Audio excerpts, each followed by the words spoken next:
New Thought Media Network. We are a global broadcast network of positive music, media, and entertainment, inspiring humanity's evolution along the journey of enlightenment and creating a world of love, peace, empowerment, and prosperity for all. New Thought Media Network. Positively inspiring. Welcome to Ministers Talking a weekly program where Rev Briz and Rev Z and their guests chat about current affairs, world events, spiritual principles, and any old they want to talk about. Based on the New Thought philosophy and ancient wisdoms, Ministers Talking share the visionary perspective of the evolving spiral called spiritual living. Join us each week as we explore the emerging paradigm of life on planet Earth and beyond.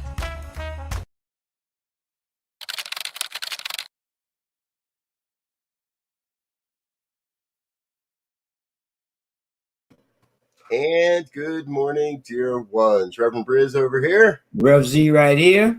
And we're a couple of ministers talking shit. And we do this every Friday morning here at 7 a.m. on the Mountain Time Zone. Our opportunity to come together for the day, for a bit and look at, well, what's going on in the world and who's doing what. And oftentimes we look at the stories that make me go, what? Anyway, how's it over on your side of town, Z? Oh, it's all good, man. You know, fall is in the air, and we got the roller coaster of chilly and non-chilly on the weather. But it's all good, man. I love the fall. It's just that time for introspection and doing some deep dives on things. So I'm looking forward to getting into it.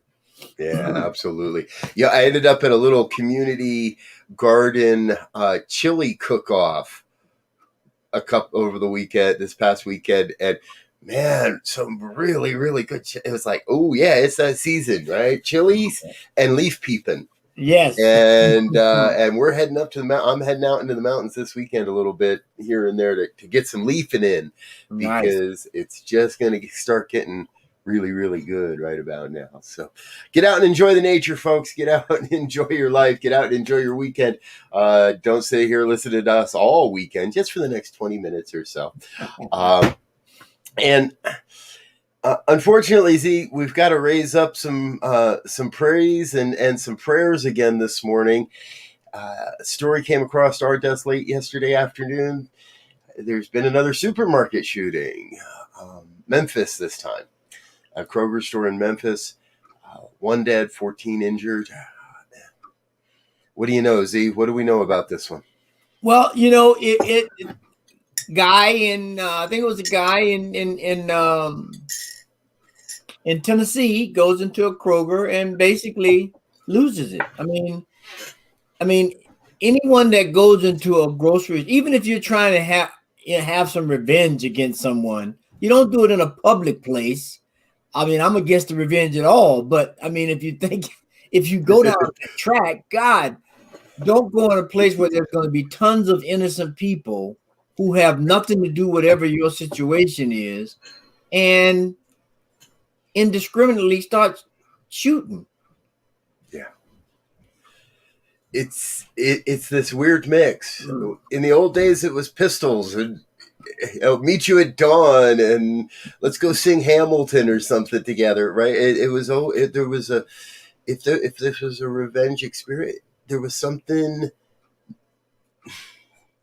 how do you say humane about a gunfight? I don't know. Right. But this to me is just another example of the indiscriminate nature that we've gotten to. If there's any question that there's just, okay, let's go beyond the Second Amendment. There's just too many guns. Yeah.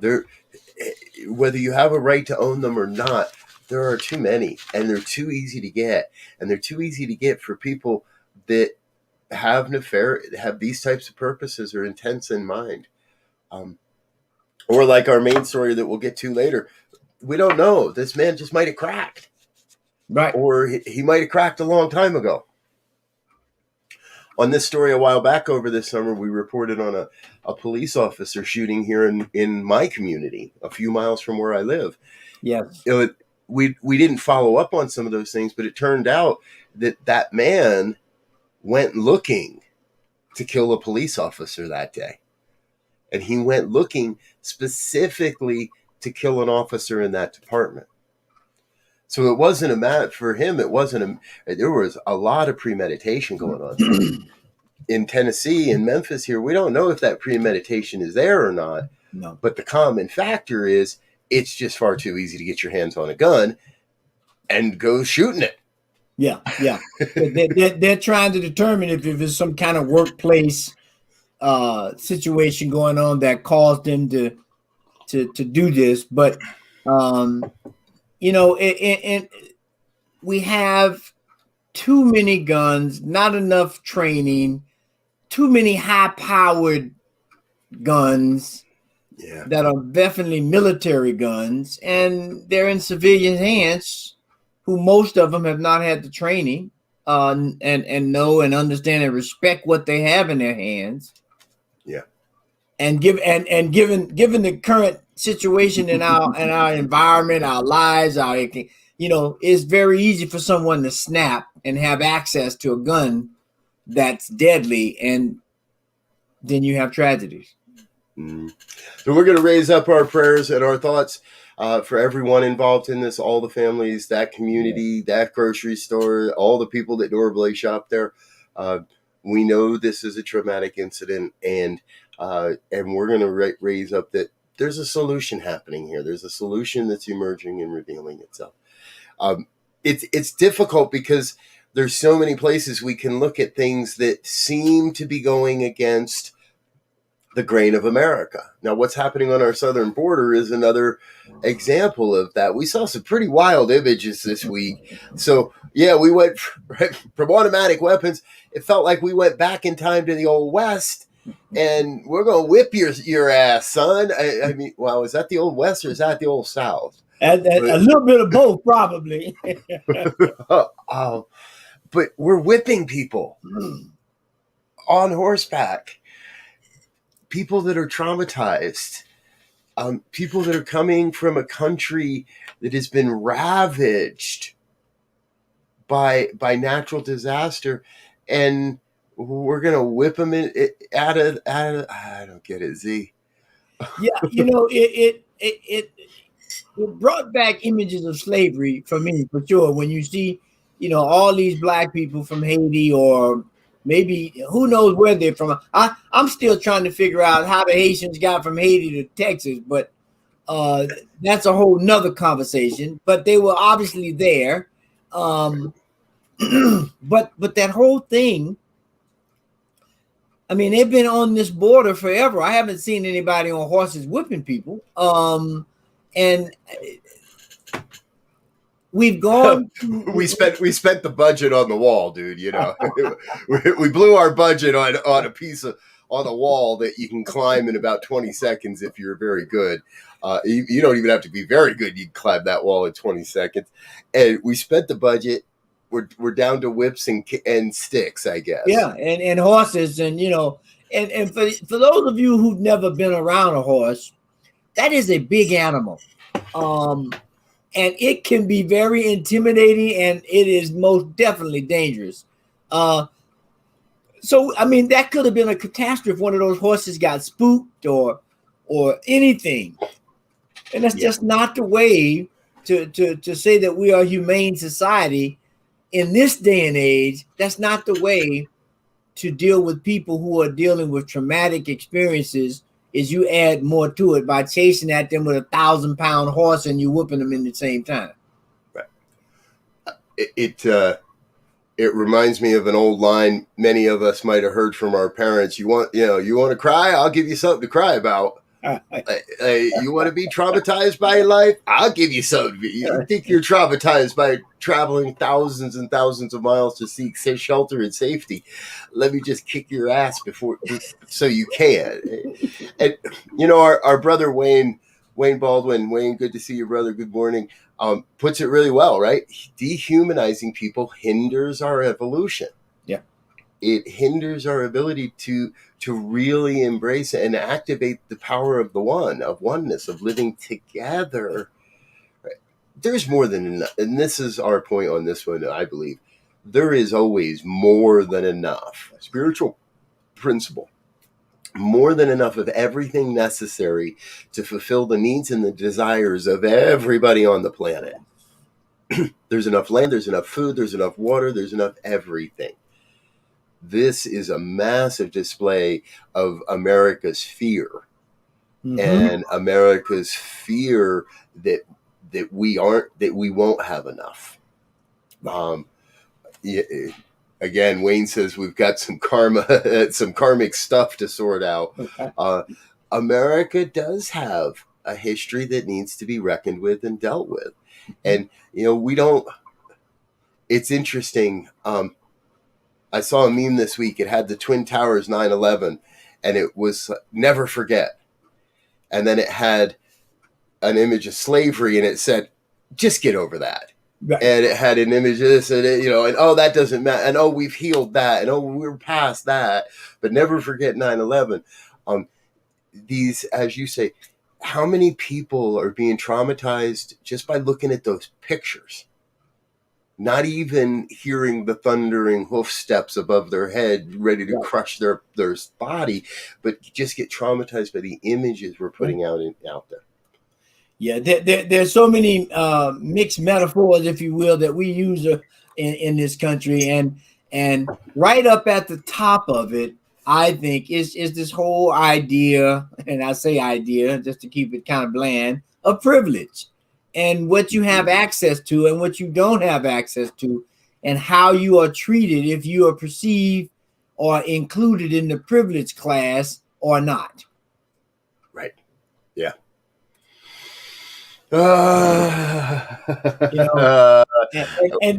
And that kind of leads us into this next story in my mind a little bit. Why don't you set it up for us? Absolutely. Last week, folks, we talked about this story, Gabby Petito, Brian Laundrie, young white couple. And I shared with Z before the show, this is starting to write itself like a really bad murder mystery. And I thought it was going to be a pretty good after school movie, movie of the week or something. Now it's turning into a really, really bad 1 hour episode on a crime show somewhere, because this is starting to not only reek of white privilege, it's now starting to look a lot like male superiority.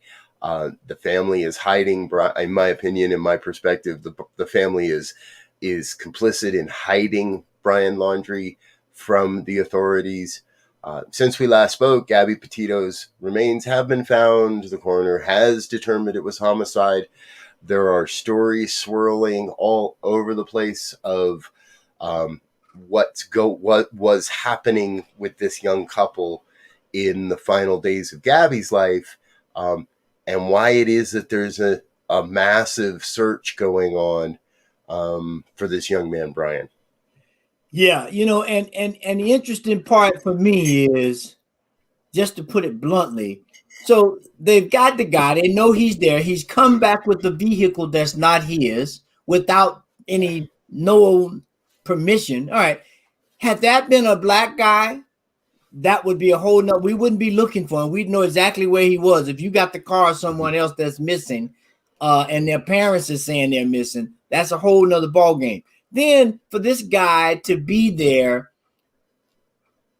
not under some kind of surveillance, that he can go into the woods and be gone for 3 days before he's reported missing.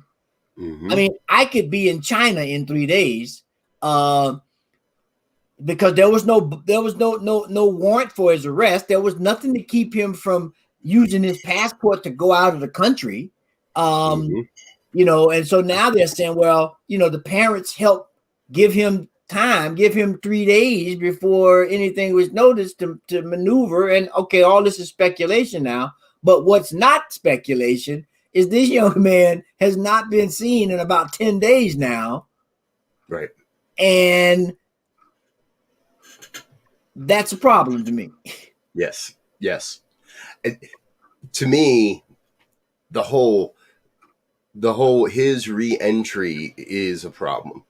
So folks, if you haven't been following the story, right, the timeline where we're picking this up is Brian Laundrie arrives in Florida, to the best of my knowledge, sometime on September 1st.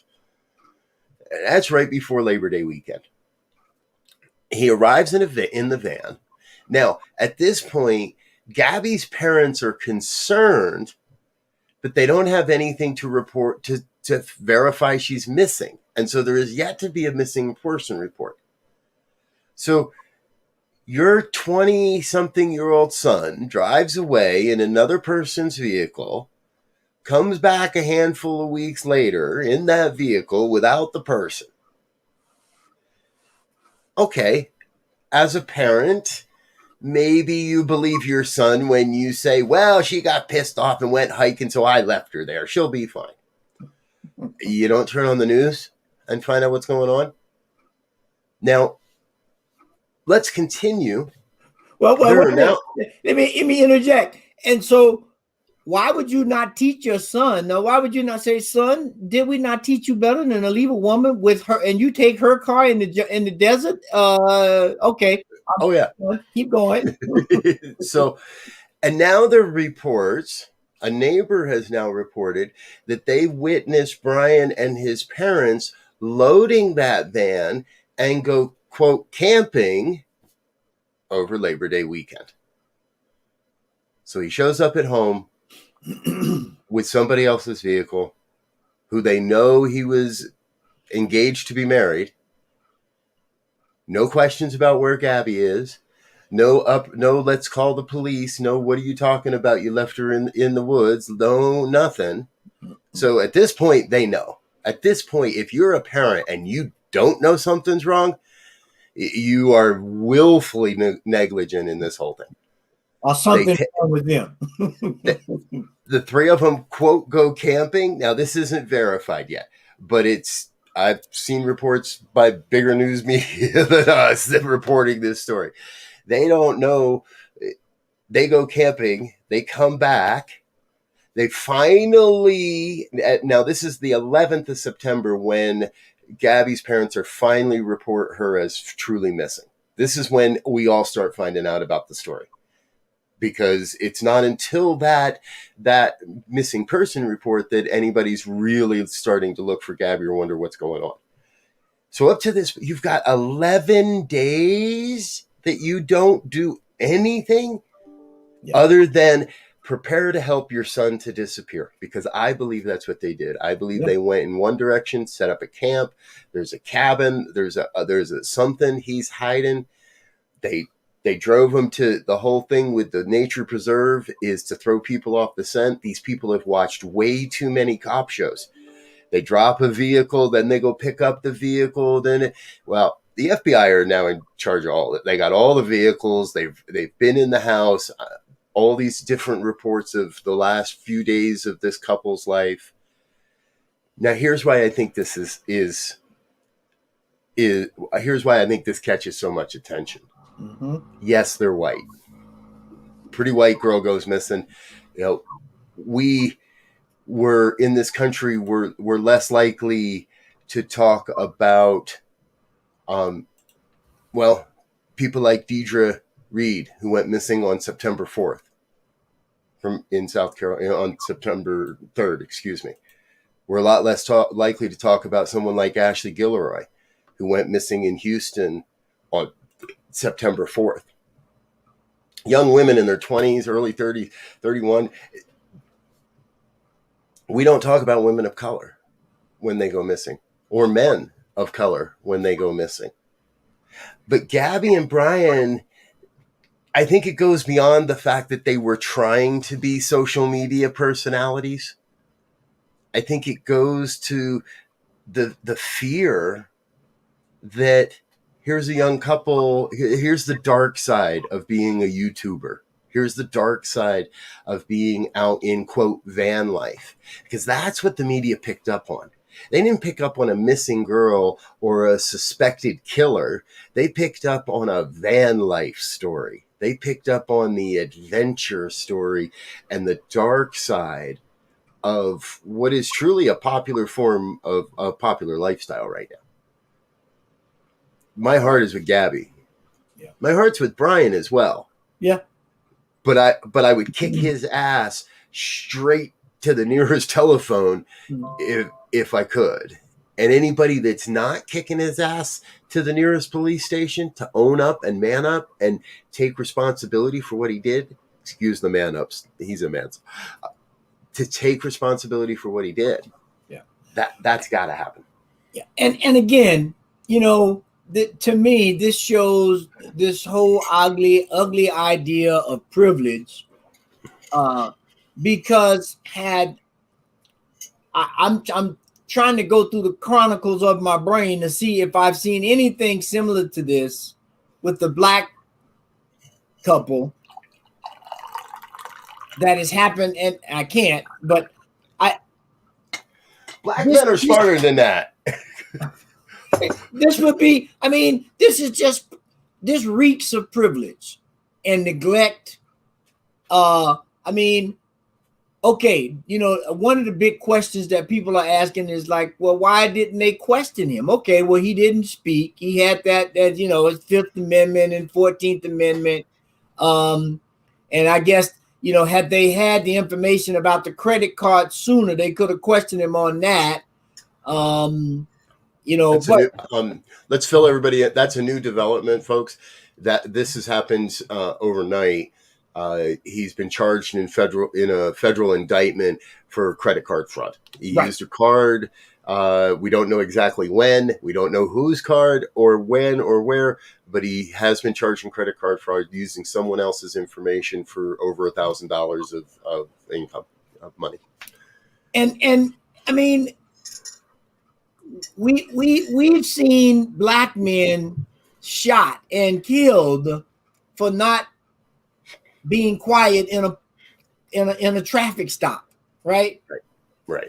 And so here's a person that is clearly under grave suspicion, and he's allowed to roam free without. Okay, and I get it. We got due process, 14th Amendment. I mean, and as a black man, 14th Amendment gave us a bunch of rights, but doesn't keep us from not being under suspicion, from not being surveilled. Oh yeah. From not allowing 11 days to go, nobody seen nobody, and I mean, we need there's some accountability, I think, that needs to go there, or some questions for sure. How could a person in this kind of case, prime suspect, and not be under some kind of surveillance? They surveilled they surveilled Dr. King, they surveilled Martin Luther King, Malcolm X, they surveilled the Black Panthers, SNCC, and here you can't. I mean, I don't know. It just seemed bad. Yes, more than bad. Like almost complicit. We need to call that police department, Port Huron, I think it is, or wherever. Northport, Florida. Northport. There it is, Northport, Florida. Right there. That is a breakdown. Because yes, if he was a black man, he would not have ever been a person of interest. He would have been a suspect from day one. And folks, I've watched enough bad cop shows to know that the spouse is always the prime suspect, right? If you're the spouse, if you're the spouse, you know enough. You don't ever say a word because they think you did it. Yeah. So we got a pretty classic case. Boy and girl go off into the woods in a van. Boy comes home. Girl doesn't come home. You're a person of interest? No, you're the prime suspect from day one. I agree with you. Cops should have been at his house on the 11th or the 12th and saying, son, we need you to come down station, make a statement. You're a suspect in a missing persons case. Right. Boom. No questions asked. And this could have been done. Yeah. And not only are you a missing person suspect, you have the car of the person you were suspected to kill. How did that? Right. Yeah, exactly. Now, and I want to say something here because there is a piece in a sense within me that this wasn't premeditated. Yeah. I don't think Brian Laundrie set off on a cross-country trip with his girlfriend, with his fiance, with the intent of leaving her buried in a shallow grave in Wyoming. I do not believe for 1 second that was the intent of all this. Mm-hmm. I think it points to, again, other concerns. The big one being abusive relationships. Now, whether Brian was the abuser, which is what it appears to be more and more, or as the Moab police seem to believe that Brian was the abused. The Moab police seem to be operating under the impression that Gabby was doing the hitting and that Gabby was doing the hurting because of the scratches on his arm and this and that and the other thing. And they separated the couple for one night. In the video, the cop's actually joking with Brian that he can get to watch TV that night. There's a lot wrong there too. Moab Police Department, you don't look all that good in this video. Let's put it that way.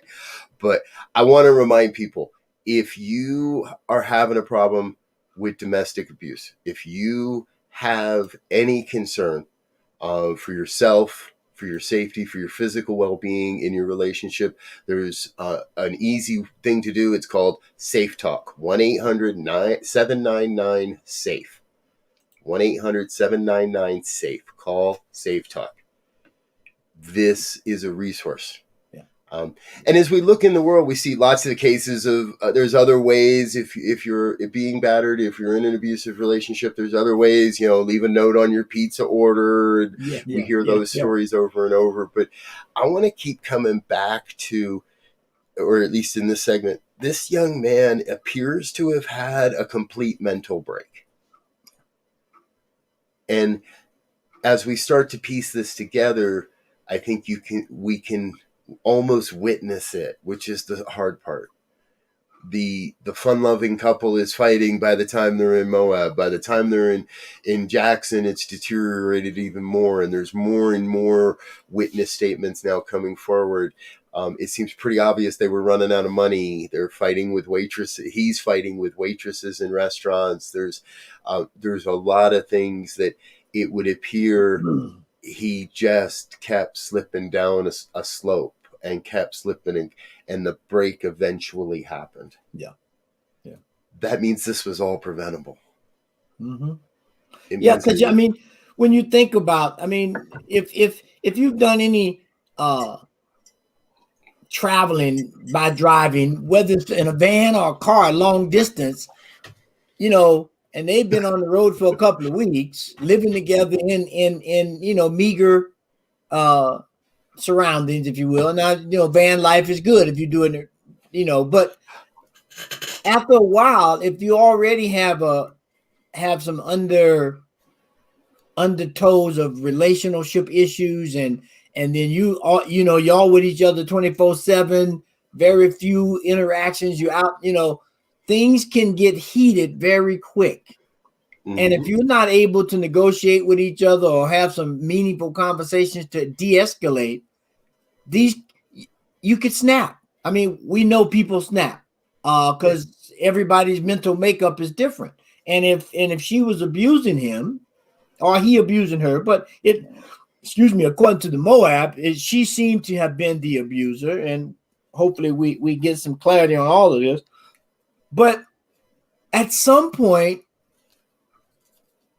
you have to say, this is not a relationship that I need to be in, and my life or someone else's life is not worth this. Right. Killing that worth this is. Or putting myself in a situation where I'm 22 years old. Your life has barely just begun at 22 years old. That's one of the tough parts of this, right? Is we get it, folks. Hindsight is 20/20. All right. I wasn't the cop on the side of the road in Moab, but what I saw was a woman who believed her only choice was to stand by her man. And in some ways, even if she was beating him, even if he was beating her, she had been brought to a point where she believed that's what she was supposed to do somehow, right? And the video of her basically crying, "No, I love him, you know, and the cop thought he was doing him a good deed by not giving anybody a criminal record, by not running it, because it's pretty clear also they bent the rules pretty heavily to not arrest one of them. But everything says one of them should have been arrested, and there should have been deeper. So I don't want to shoot on Moab police, probably because I'm going to go through there sometime soon. but ultimately, now it's a heartbreaking story, folks.